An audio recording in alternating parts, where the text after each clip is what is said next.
Hi, this is CryptoKronos Insight and welcome to another exclusive video. So today is November 4, 2021.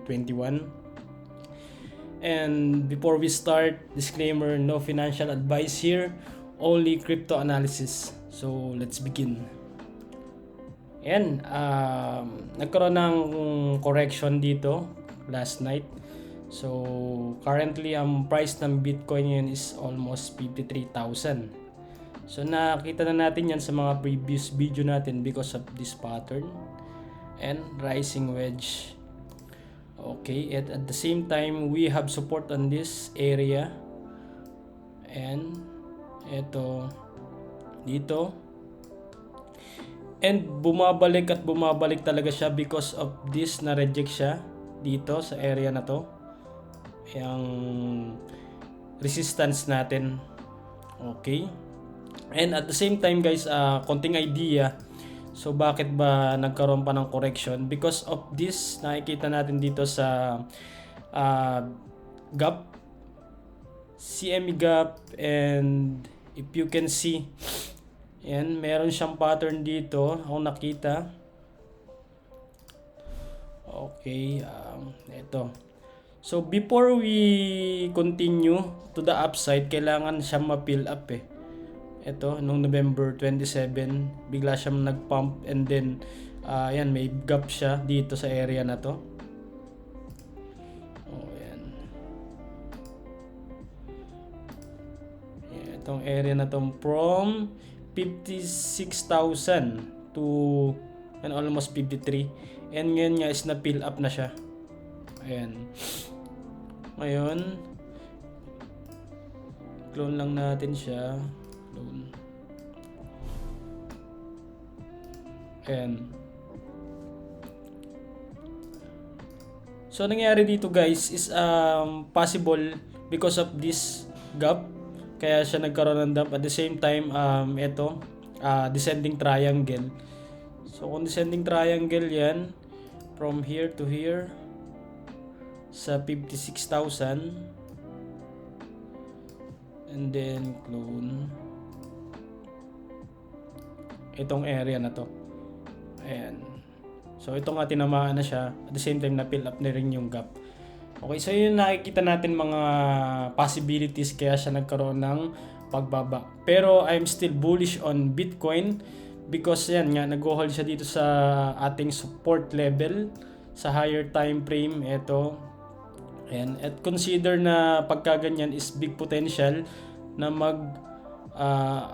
punta pa rin siya sa upside. Yan, kagaya nito, ito considers our support level. Yan, nag-hold siya.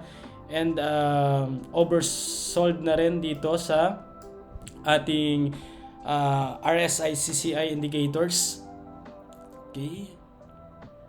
And inaantay natin itong pullback up niya just in case hindi siya butasin pababa.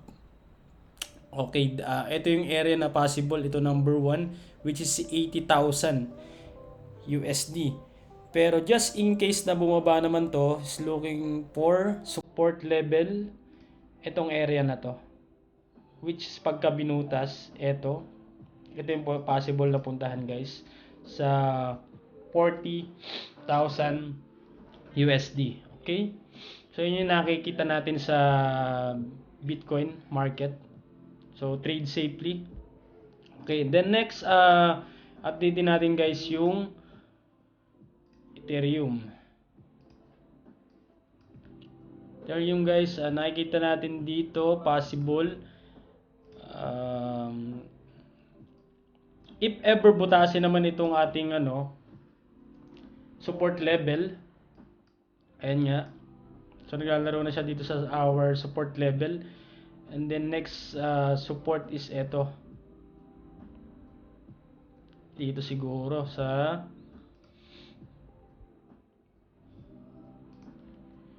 3,640. Possible ito yung mga sign dyan if ever na bumaba yan, dahil because ito double top, 1, 2, first top, second top, and then ito yung neckline guys. Okay, so dito clone lang natin.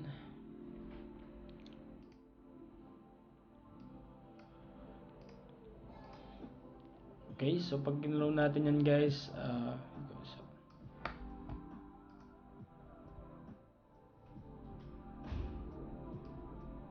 okay. Just in case ma-breakout ito, so ito yung mga area na pwedeng puntahan, no? Which is si 3,600 and then si 3,200, which is consider our support level. Pero ayan, not sure dito sa Ethereum. Just in case lang nabutasin itong support level natin dito. Ayan, sa higher time frame, mapapansin natin dito nag-hold pa rin naman siya sa support level. And consider as na oversold pa rin yan. So big chance,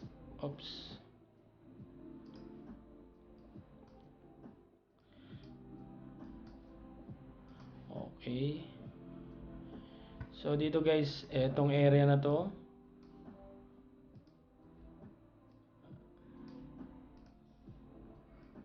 ayan. So dito guys, makikita nyo din dito sa indicators natin na oversold na yung market. So big potential on this, and still bullish on Ethereum and Bitcoin. Ay kahit nagkaroon siya ng correction dito. Okay.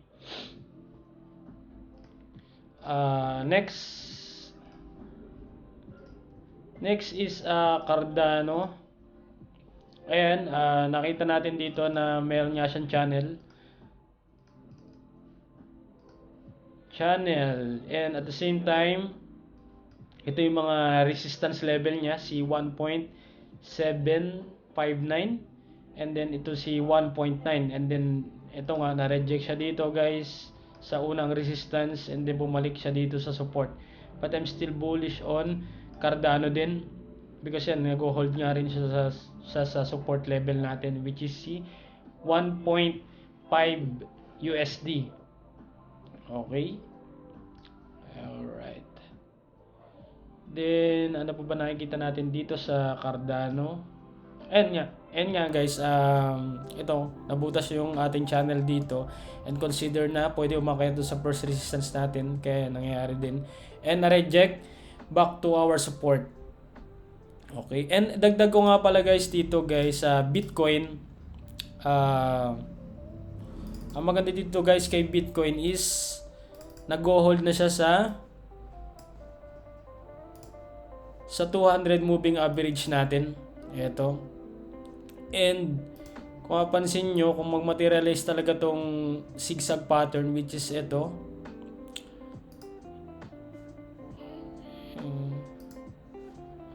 A, B, C, and then ito yung possible na pwedeng akitan, which is 80,000 USD up to and almost 100. Okay, itong green area na to, and considers our my 5 wave,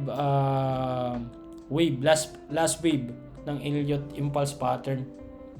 Okay, just in case na mag up na siya dito sa scenario na to, which is nasa support level na. Okay, and trade safely. So yan yung update natin ngayon sa crypto market. And kung hindi ka pa nakasubscribe guys sa ating YouTube channel, you can subscribe and click the notification bell para lagi kang updated sa ating mga videos. Okay? Ayan, hanggang dito na lang yung ating market update. Trade safely and goodbye.